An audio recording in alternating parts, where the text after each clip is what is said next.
नमस्कार, मैं शारदा पांडे आसान जिंदगी के इस एपिसोड में आपका स्वागत करती हूँ। शिवरात्रि आने वाला है तो मैं भगवान शिव जी और पार्वती जी का विवाह कथा जो कि लोक प्रचलित है और हिमाचल के तरफ ये काफ़ी प्रचलित है कथा भगवान शिव और पार्वती जी का, और पौराणिक भी है। शिव पुराण के जो कथा है शिव पुराण में, उनमें से भी ये काफ़ी महत्व रखता है, उनमें भी है ये कथा भगवान शिव और पार्वती जी का। तो मैं छोटी सी कथा बताऊंगी और भगवान शिव और पार्वती जी का पूजन भी करके दिखाऊंगी, जो कि मंदिर में चल के पूजन करूंगी, वो आपको मैं दिखाऊंगी।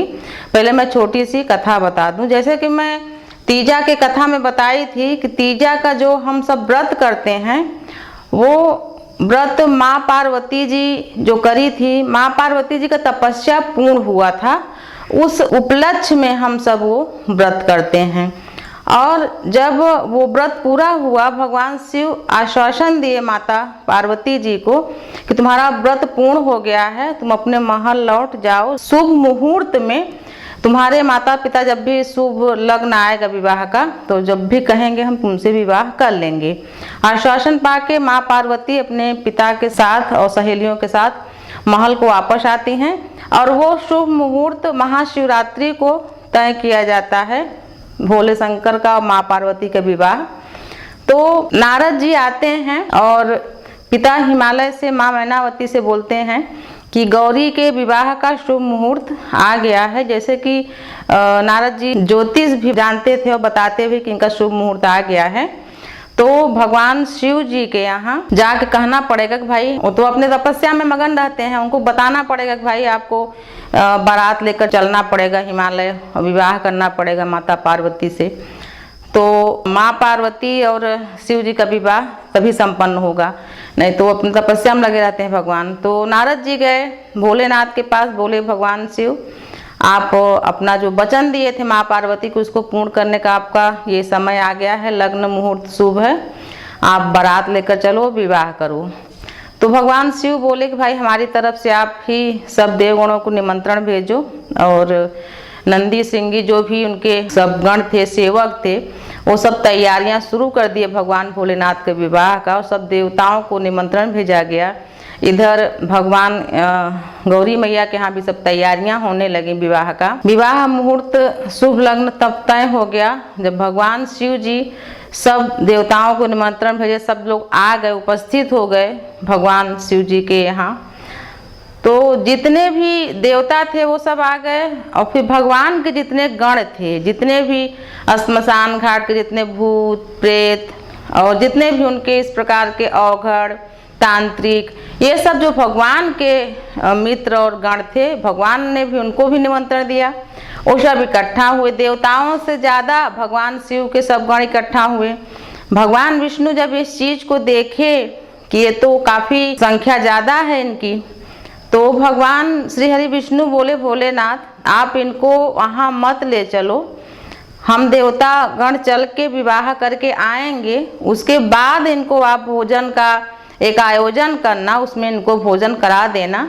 और वहाँ कहाँ ले चलोगे, सब नर नारी बालक बच्चे सब डर जाएंगे इनको देख के, तो कृपा करके आप इनको मत ले चलो। भगवान भोलेनाथ बोले कि नहीं, ये हमारे गण हैं, ये हमारे मित्र हैं, ये हमारे सेवक हैं, हमारे विवाह में जरूर चलेंगे, और जिनको डरना है वो डरे, जिनको जो करना है वो करे, हम तो इनको ले ही चलेंगे। बहुत मनाए भगवान श्री हरि विष्णु कि इन्हें मत ले चलो, तो भोलेनाथ नहीं माने, बोले चलेंगे। तो भगवान श्री हरि विष्णु एक उसका उपाय खोजे, बोले भोलेनाथ आप अभी अपना तैयारी वारी करेंगे, भभूति लगाएंगे और तैयार होंगे, तो आप अपना तैयारी उगारी करके अपने गणों के साथ आप आते रहना, मैं देव गणों के साथ चलता हूँ, अपना वहाँ स्थान सुनिश्चित कर लेता हूँ। काहे कि आप चलोगे तो भगदड़ जरूर होगी, तो रिश्तेदारी में तो अपना मैं चक्र वगैरह चला नहीं पाऊंगा कि भाई कोई हमको मारे तो हम उनको मारे, ऐसा तो होगा नहीं। तो हम अपना भाई लाज बचाने के लिए पहले से जाके वहाँ उपस्थित हो जाएंगे, कहीं जगह मिलेगा तो। और आपके साथ जाएंगे तो फिर बहुत गड़बड़ झाला लग रहा है। तो भगवान मुस्कुराए, बोले हाँ आपका ठीक है, आप चलो, हम फिर अपने गणों के साथ आएंगे। भगवान श्री हरि विष्णु अपनी अगवानों में सारे देवताओं को साथ लेकर माता पार्वती के यहाँ बारात में चल दिए। जो कि ये मान्यता है कि जब दूल्हा चलता है उसके पीछे पीछे बाजा गाजा नाचना गाना रहता है, जो बाराती आगे चले जाते हैं वो चले जाते हैं। तो भगवान श्री हरि विष्णु देवताओं के साथ जब सीमा के अंदर प्रवेश किए तो सारे लोग उपस्थित थे स्वागत में, जयमाल वगैरह लेकर के बारातियों को स्वागत करना है। सब लोग देखकर बहुत ही प्रसन्न हुए कि ये इतने सुंदर, इतने दिव्य, बहुत ही कीमती वस्त्र और आभूषण धारण किए हुए इतने सुंदर सुंदर देवता गौरी मैया के बाराती जो हैं बहुत सुंदर सुंदर हैं। नगर वाले बहुत ही प्रसन्न हुए। कुछ लोग पूछे कि भाई इसमें से गौरी का जो वर है, दूल्हा है, वो कौन है। सब लोग भगवान श्री हरि विष्णु को ही सोचे कि यही दूल्हा होगा। तो पूछे भाई कि दूल्हा कौन है, तो बोले भाई दूल्हा इसमें से कोई नहीं है, दूल्हा पीछे आ रहा है। हम क्या है कि बाराती बहुत ज़्यादा हैं, तो बारातियों को थोड़ा सुविधा हो जाए तो हम लोग थोड़ा थोड़ा किस्त में करके आ रहे हैं, दूल्हा और बाकी उनके बाराती पीछे आ रहे हैं। नगर वाले बहुत ही प्रसन्न हुए, बहुत खुश हुए कि जब बाकी बाराती इतने सुंदर हैं और इतने कीमती वस्त्र आभूषण धारण किए हैं, इतने सभ्य हैं, तो जो भगवान के साथ, जो दूल्हा के साथ जो बल्हा होता है और बाकी बाराती उनके जो रिश्तेदार होंगे, घनिष्ठ होंगे, वो सब कितने सुंदर होंगे, कितने मूल्यवान वस्त्र आभूषण पहने होंगे। तो इन लोगों को जाने दिए, बोले आप लोग चलिए और हम लोग जो है दूल्हा का बाकी बारातियों को स्वागत करने के लिए यहीं पर हम लोग जो सीमा का जो द्वार है वहाँ पर खड़े थे।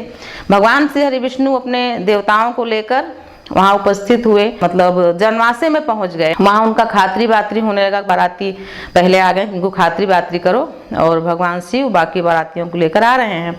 जैसा कि पूरे नगर में और पूरे हर जगह, मतलब पूरे मृत्यु लोक में आप कह लीजिए कि भगवान शिव जी की जो गाथा थी, जो उनको गौरव गाथा थी, वो सभी जानते थे, लेकिन भगवान शिव का कोई प्रत्यक्ष दर्शन नहीं किया था।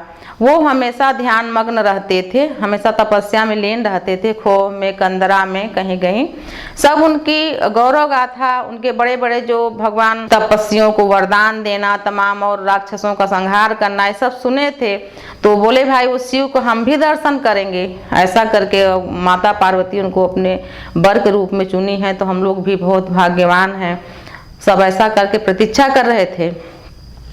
जैसा कि 1 मील पहले ही, जैसे कि बाराती जहाँ थे और जो ये द्वार 4 वाले जो उनका स्वागत के लिए खड़े थे, 1 मील पहले ही तमाम कोलाहल सुनाने लगा, जैसे कि कोई भगदड़ टाइप का मचता है उस टाइप का, और धूल धक्कड़ और जैसे धूल का गुबार उड़ने लगा।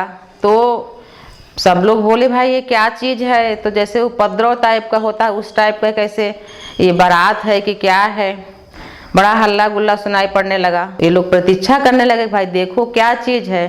कुछ देर में प्रत्यक्ष हुआ जब भगवान शिव नंदी पर सवार होकर अपने जटा को पूर्णतः खोल दिए थे और रौद्र रूप धारण किए हुए थे, और नंदी से भी इशारे में बोला कि नंदी तुम भी अपना सौम्य रूप त्याग के रौद्र रूप धारण कर लो। कहा है कि हम इन सब चक्करों में पड़ना नहीं चाहते हैं, लेकिन गौरी की तपस्या देखकर हमको आश्वासन दिए थे कि हम तुमसे विवाह करेंगे, और ऐसा हम कुछ उपाय करने वाले हैं कि गौरी या उनके माता पिता मना कर दें कि भाई हम ऐसे अवघड़ से विवाह नहीं करेंगे। तो अपना रौद्र रूप धारण करते हैं, और नंदी ऐसा अपना रूप प्रकट करते हैं जैसे उनका एक सींग टूटा हुआ है और वो बहुत दुर्बल हैं, इस टाइप के। जबकि नंदी काफ़ी दिव्य थे, वो भी अपना रूप ऐसा ही बनाए। और जो भी बाराती थे उनके भगवान जी के, किसी के 1 आँख, किसी के 3 आँख, किसी के 3 हाथ, किसी के 1 पाँव, ऐसे सब विकलांग और सब ऐसे बहुत ही भयावह लग रहे थे, और काफ़ी लोगों को जैसे चिढ़ा रहे हैं, डरा रहे हैं। तो जो बच्चे छोटे छोटे थे उन लोगों को देख के भागने लगे, और भगवान शिव के जो गले में नाग थे वो काफ़ी फुफकार रहे थे। तो ये सब देख के लोग भागने लगे, बोले भाई ये कौन है, कैसे यहाँ पर प्रवेश कर गए, कैसे आ गए। इन सब चीज़ों को मद्देनजर रखते हुए नारद जी वहाँ उपस्थित थे कि ये सब होने वाला है। तो द्वार बंद करने लगे कि भाई तुम लोग कौन हो, क्यों यहाँ पर आ रहे हो। तो नारद जी बोले भाई द्वार बंद मत करो, यही गौरी के वर हैं, भगवान शिव यही हैं और ये इनके बाराती हैं जो कि भगवान शिव के साथ ही आए हैं, इसलिए भगवान श्री हरि विष्णु पहले से आ गए। तो इनके साथ इनका भी सम्मान करो, ये तुम्हारा कुछ नहीं अहित नहीं करेंगे, इनको छेड़ो छाड़ो मत। जैसा मतलब ये भगवान के बाराती हैं, ये नाच रहे हैं, गा रहे हैं, खुद ही ढोल नगाड़ा बजा रहे थे, अपने अनुसार गीत गा रहे थे। तो वो काफ़ी भयावह लग रहा था लोगों को। ये मतलब ऐसा नहीं कि हाँ कोई मंगल गीत गा रहे हैं, उस टाइप का नहीं लग रहा था। सब लोग डरने लगे। नारद जी के समझाने पर उनको नगर के अंदर उनको प्रवेश दिलाया गया। वो लोग आए और जो जयमाल वगैरह लिए थे वो सब लोग भाग खड़े हुए। उनको भाई ये लगा कि हम जयमाल पहनाएंगे भगवान भोलेनाथ को, तो उनको सर्प काट ले गए। बिच्छू उनके जो पूरे शरीर पर चल रहे हैं वो हमको डंक मार देंगे, कहाँ का माला कहाँ का फूल सब यहाँ वहाँ तितर बितर हो गया। और भगवान शिव अपने सब जितने भूत प्रेत पिशाच वैताल जितने भी थे उन सब के साथ प्रवेश किए और जनवासे में आके ठहरे। भगवान श्री हरि विष्णु जी अपने देवताओं के लिए अच्छा जगह सुनिश्चित कर लिए थे। फिर भगवान भोलेनाथ आए, वहां उनका भी स्वागत हुआ। बहुत कोलाहल हुआ, आपस में कानाफूसी हुआ कि भाई ये क्या है, ये क्या तमाशा है, गौरी इतनी सुंदर, यही शिव जी हैं, यही इन्हीं का मतलब इतना गुणगान होता था कि ये शिव जी हैं, ये किए थे वो किए थे, क्या शिव जी हैं। और हैं तो हैं, भगवान हैं तो हैं, लेकिन गौरी को क्या पड़ी थी कि इन्हीं के साथ विवाह करने के लिए इतना उतावली थी। इतने वर्षों तक, इतने जन्मों तक, कई जन्मों तक इन्हीं के लिए तपस्या करी थी। सब लोग जितने उनके रिश्तेदार थे, जितने उनके परिचित थे, उनकी सहेलियां थी, बोली गौरी ये क्या है, क्यों ऐसी बचपना कर रही हो। गौरी मैया कुछ नहीं बोलती थी, बोली इनको तो बोलना ही है, ये सब भगवान को जो करना था गौरी माता अच्छी तरह से जानती थी। फिर उसके बाद जनवासे में नियम है कि पहले बारात जनवासे में आती है, उसके बाद जो मतलब जो भी रथ और वगैरह पहले जो भी सुविधा थी उससे आते थे। तो काफ़ी धूल मिट्टी बारातियों को या दूल्हा को लगते थे, कपड़ों में कपड़ा गंदा होता था। तो वहाँ पर आके एक बार फिर अच्छे से स्नान वगैरह करके हाथ मुँह धो के फिर नया दूसरा नवीनतम वस्त्र वगैरह आभूषण वगैरह धारण करके फिर द्वार चार के पूजा में बाराती आते थे, मतलब गाना बजाना के साथ। फिर वहाँ उनको जलपान वगैरह हुआ। फिर द्वार चार का जो कार्यक्रम होने लगा तो माता मैनावती को बोला गया कि चलो परछन करने। तो माता मैनावती के ये बात तब तक नहीं पहुँच पाई थी कि गौरी किसका चुनाव किए हैं। और मतलब शिव जी की गाथा तो सब जानते थे, पर शिव जी ऐसा विकराल रूप धारण किए थे कि उनको कोई नहीं बताया कि भाई शांत रहो, देखेंगी तो है ही। फिर माता मैनावती परछन करने के लिए जो भी सूपा वगैरह में जो मूसल और दही मथने वाली मथानी, लोढ़ा, जल ये सब होता है, परछन करती हैं। तो माता पहुंची और उनके साथ दासियां भी थीं। तो आगे भगवान खड़े थे, मतलब नंदी के ऊपर बैठे थे परछन कराने के लिए। तो माता से बोला गया भाई इनका परछन करो। माता ऊपर देखी तो मोटा सर्प एकदम काला भुजंग गले में लपेटे हुए, और माता देखी और उनका रूप जो उनका जटा था, जटा को पूरा खोल दिए थे। तो उनके घुटनों के नीचे तक उनका मोटा मोटा जटा, जैसे कि वट का दाढ़ी होता है उस प्रकार से मोटा मोटा जटा, और भभूति लगाए, बाघंबर पहने। तो ऐसा रूप जब वो दासी लोग बोली भाई यही गौरी का चुनाव है, यही भगवान शिव हैं, इनका आप आरती करो। ऐसा जब उनकी माता सुनी तो वो अचेत हो गई, मूर्छित हो गई और वो गिरने को हुई। तो दासियां वो जो कलश वगैरह ली थी, सुपम जो परछन का सामग्री था वो लोग पकड़े, कलश वगैरह पकड़े, नहीं तो वो पूरा गिर जाता जमीन में। माता मूर्छित हो गई तो उनको उठा के महल में ले आए, उनका उपचार वगैरह कराने लगे। और फिर पुरोहित बोले कि भाई माता नहीं कर पाए तो पिता भी कर सकते हैं। तो पिता परछन का जो कार्यक्रम होता है वो पूर्ण करते हैं। द्वार चार का पूरा जो पूजा विधि होता है वो पूरा होता है, और बारात एक बार फिर खाना पीना खा के फिर विवाह मंडप में आती है। ऐसी मूर्छित अवस्था माता का हो गई। माता बहुत ही दुखी हो गई। जब उनको चेतना आई तो बोली भाई गौरी ये क्या करी। गौरी माता को बुलाया गया तो समझाए कि बेटी अभी भी कोई देर नहीं हुआ है, तुमको बहुत ही ज़्यादा शिव के बारे में बढ़ा चढ़ा के बताया गया कि शिव तीनों लोक के स्वामी हैं और शिव बहुत सुंदर हैं, सत्यम शिवम सुंदरम। तो ये सब तुम्हें बताया गया बढ़ा चढ़ा के, विशेषकर नारद जी तुमको बहुत ज़्यादा बहलाए फुसलाए कि शिव ये हैं वो हैं, जबकि प्रत्यक्ष में शिव अवघड़ हैं बेटी। बहुत समझाई माता की अवघड़ हैं और उनका भयानक रूप है और वो सर्पों का माला लपेटे हुए रहते हैं, तुम उनके साथ कैसे रहो, बहुत समझाई माता। एक चुप तो हजार चुप, माता कोई बात नहीं बोली, वो चुपचाप थी। उनको पता था कि भगवान शिव ऐसा क्यों कर रहे हैं कि अब भी ये लोग मना कर दें, विवाह ना करें हमसे। फिर जब विवाह का आता है, फिर माता पार्वती अच्छे से तैयार व्यार होकर विवाह मंडप में आती हैं, भगवान शिव भी आते हैं। जब कन्यादान करने को होता है और माता पार्वती भगवान शिव जी के बगल में बैठती हैं तो बोलती हैं उनके ऊपर दृष्टि डाल के, भगवान शिव आखिर आप हमारा विवाह क्यों नहीं होने दे रहे हैं? जन्मों से हम आपकी तपस्या कर रहे हैं, आप हमको आश्वासन भी दिए हो, तो अब इस जन्म में आप हमसे विवाह करें और माता पिता का आशीर्वाद मिले, माता पिता प्रसन्नता पूर्वक हमारा दान आपके हाथों में कर दें। अब ऐसा आप कुछ करो और आप अपना ये जो रुद्र रूप धारण किए हो, रौद्र रूप, कि माता पिता हमारे मना कर दें या मैं मना कर दूं, तो आप जान रहे हो कि आप इसी रूप में रहोगे तब भी विवाह मैं करूंगी आपसे, लेकिन मेरी माँ हो सकता है डर के मारा या जो भी हमसे सहमत नहीं है, इसके लिए कन्यादान न करें। तो कृपा करके प्रभु आप अपने असली रूप में आ जाइए और माता पिता प्रसन्नता पूर्वक कन्यादान कर दें, हमारा विवाह संपन्न हो जाए। भगवान शिव बोलते हैं कि गौरी अब लगता है हमको विवाह करना ही पड़ेगा, इतना इतना मैं सब कुछ किया लेकिन तब भी तुम विवाह करने के लिए तैयार हो तो ठीक है, अब मैं अपना रूप जो है वास्तविक रूप हमारा उसमें मैं आ जाता हूँ। अपनी माता को बुलाओ, आपकी माता विधि पूर्वक कन्यादान भी करेंगी, आप चिंता मत करो। फिर जितने भी देवगण थे वो सब उपस्थित थे और जो उनके भगवान के जो भी साथ में आए थे, भूत प्रेत पिशाच, वो सब जनवासे में थे, खा पी के अपना सो गए थे, इतना नाचे कूदे थे। तो भगवान शिव अपने जो उनका रूप था, असली रूप था भगवान जी का, वो अपने रूप में आ जाते हैं। जितने उपस्थित थे लोग वहाँ, जैसे कि बारात आए तो सब बच्चे दौड़ दौड़ के अपने माताओं के पास गए। जैसे कि जब बच्चे ज़्यादा उत्सुक रहते हैं बारात देखने के लिए कि दूल्हा कैसा है, फिर माताओं को बताते हैं, तो माताओं भी द्वार चार के पूजा में आती हैं। तो माताओं से बच्चे बताए कि माता आप गौरी का विवाह देखने मत जाना, वहाँ बहुत सब भूत प्रेत नाग और जो गौरी जिनको चुनाव करनी हो नाग लपेटा है, आप मत जाना।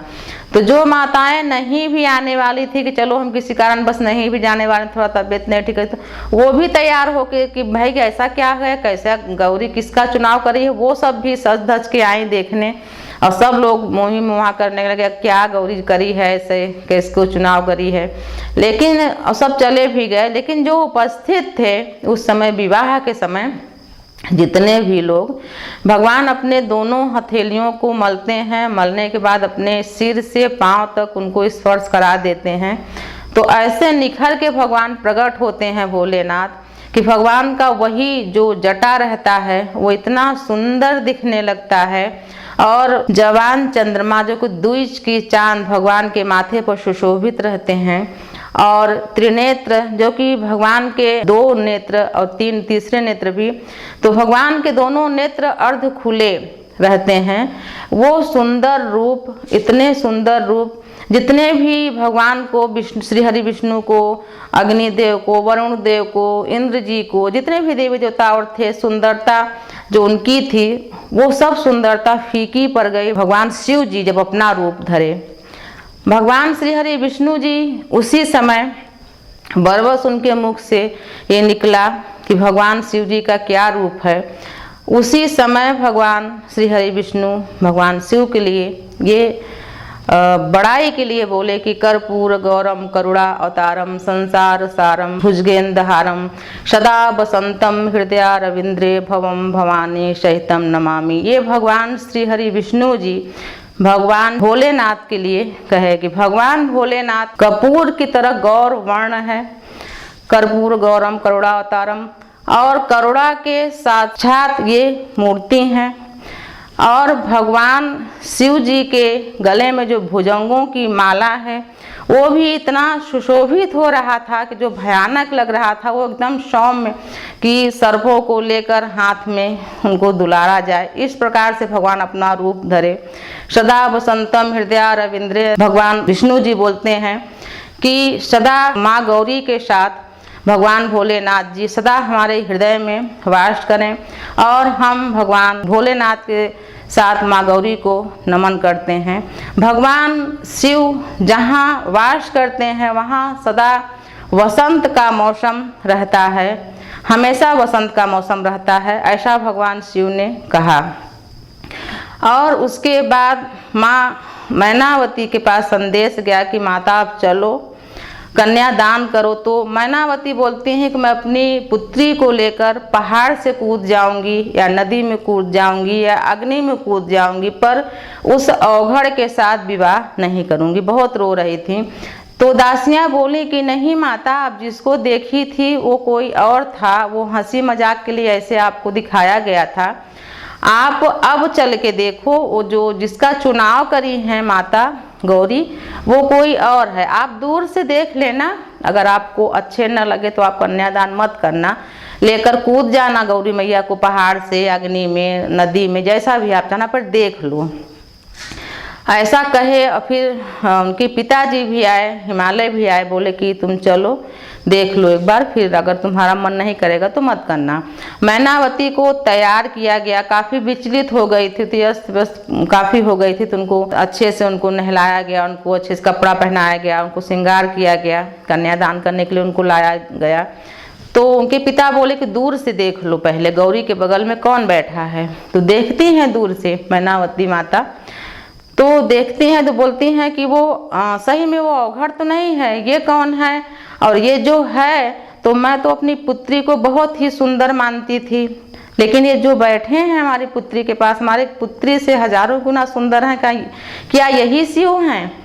तो बोले हाँ यही शिव हैं। तो बहुत प्रसन्नता पूर्वक माता आती हैं और वहाँ बैठ के एक टक भगवान शिव को देखती हैं। भगवान शिव माता को देख के प्रणाम करते हैं और बोलते हैं माता हमको क्षमा करना कि हमारी वजह से आपको मूर्छा आई, आपको कुछ कष्ट हुआ, इसके लिए मैं क्षमा याचना करता हूँ आपसे। और जो ये रूप है मेरा यही रूप है। माता कुछ नहीं बोली, एक टक देखती रही, फिर अपनी बेटी को देखती, फिर अपने दामाद को देखती, बोलती अपने बेटी को, अपना संतान सबको अच्छा लगता है, लेकिन वो बारंबार उनके मन में आता था कि हमारी बेटी का चुनाव बहुत ही उत्तम है, अगर यही शिव हैं तो सबसे सुंदर हैं, और यही सत्य है कि भगवान ही शिव हैं, शिव ही सुंदर है और भगवान शिव ही ईश्वर हैं। वो जितनी भी बड़ाई अपने मन में कर पाए करें, और उसके बाद विधिवत कन्यादान होता है। माँ पार्वती और भगवान शिव का फेरा होता है, विवाह होता है, विवाह संपन्न होता है।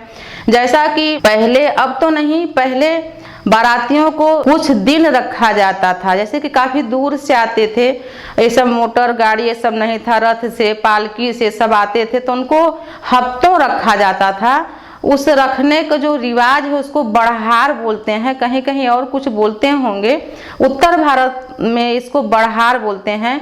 तो पहले तो महीनों रखते थे, फिर ऐसे 2 दिन 4 दिन, फिर कहीं 1 दिन रोकने लगे। अब तो बारात आती है शाम को ही निकल जाती है, दूल्हा दुल्हन बचते हैं, इनको 2-4 रिश्तेदार बचते हैं, लेकिन पहले ऐसे होता था। जैसे कि भगवान श्री रामचंद्र जी के भी विवाह में यही उल्लेख था कि भगवान जनक जी जो थे वो बारातियों के 1 महीना तक रोके थे कि बाराती चले जाएंगे, सीता मैया चली जाएंगी, उनका महल सुना हो जाएगा, इस प्रकार से बारातियों को रखते थे। तो करीब कुछ दिन तक रखे थे हिमालय जी। जो बेटी को जो दान दहेज दिया जाता था उसका एक सूची बनती थी कि देखो भाई इनको क्या क्या मिला।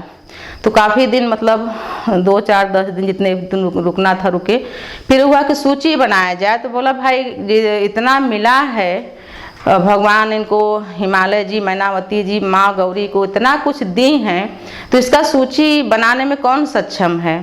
तो बोला गया कि भाई शेष नाग जी के सिवाय ये सूची और कोई नहीं बना सकता। तो शेष नाग जी को आवाहन किया जाता है, ये पौराणिक है कथा, मैं आपको सुना रही हूँ। शेष नाग जी को आवाहन किया जाता है, वो उपस्थित होते हैं और शेष नाग जी 1 हफ्ता तक उस जितना भी सामान दिए थे राजा हिमालय मैनावती जी, उसका सूची बनाते हैं और बनाते बनाते वो बारात की फिर विदाई होने का होता है। बोले भाई देखो, हम अभी तक जितना भी सूची बना पाए हैं उतना हम बनाए हैं, लेकिन हम पूरा नहीं बना पाए हैं, इसलिए हम अंत में यही लिखेंगे कि जितना भी संसार में, जितना भी समुद्र में मणि माणिक जो रत्न है और जितना भी संसार में रत्न है, वो अपने स्नेह से और अपने प्रभुता से वो सब कुछ हिमालय जी और मैनावती जी गौरी को दे दिए हैं। ऐसा शेषनाग जी लिख देते हैं। वो पूर्णतः गणना नहीं कर पाए कि कितना दिए हैं। और उसके बाद विधिवत माता की विदाई होती है